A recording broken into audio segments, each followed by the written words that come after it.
যোগ্য নেতার অভাবে ধুঁকছে ব্রাজিল। ব্রাজিলের একজন নেতা নেই যিনি বলবেন সবাইকে তোমরা দেশের জন্য খেলো, আর তারা সবাই জান প্রাণ দিয়ে খেলবে। মনে আছে 2018 বিশ্বকাপের কথা?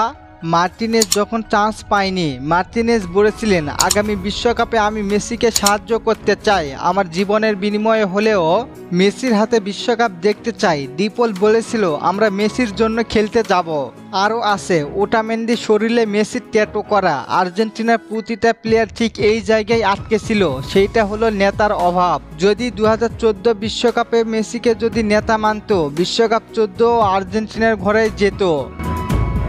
ঠিক এই জায়গায় আটকে রয়েছে ব্রাজিল, তাদের কোনো নেতা নেই। একটা পেনাল্টি পেলেও সেখানে বল নিয়ে কারাকারি শুরু করেন সবাই। কোপা আমেরিকায় আপনারা দেখেছেন উরুগুয়ের সঙ্গে পেনাল্টি শুট আউটের আগে দরিবালের অবস্থা।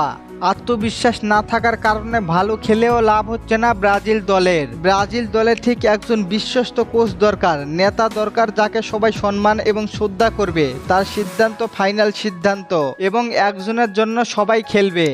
আর একজন কেবল নেইমার জুনিয়রই হতে পারবেন। নেইমার যতদিন না ফিরবে ততদিন ব্রাজিলকে কামব্যাক করাতে পারবেন না দরিবাল। আপনাদের কি মনে হয় কি কারণে ব্রাজিলের এই অবস্থা? জানিয়ে দিন কমেন্ট করে। ফাহিম ভাই কমেন্ট করেছেন ব্রাজিলের পরবর্তী ম্যাচ কার সাথে? ভাই চিলির সঙ্গে।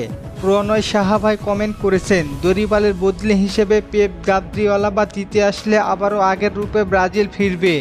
হ্যাঁ ভাই, দুইজনও অনেক মাস্টার মাইন্ড কোচ। আরেক ভাই কমেন্ট করেছেন ব্রাজিল যদি পরবর্তী দুটি ম্যাচ হারে তাহলে ফিফা র্যাঙ্কিংয়ে কত নম্বরে যাবে? ভাই প্রথম কথা হচ্ছে বিশ্বকাপ খেলা নিয়ে সংশয় থাকবে। এই দুই ম্যাচ হারলে ধরে নিতে পারেন ব্রাজিল বিশ্বকাপে খেলতে পারবেন না, আর ফিফা র্যাঙ্কিংয়ে 7 নম্বরেও যেতে পারেন। ধন্যবাদ সবাইকে কমেন্ট করার জন্য।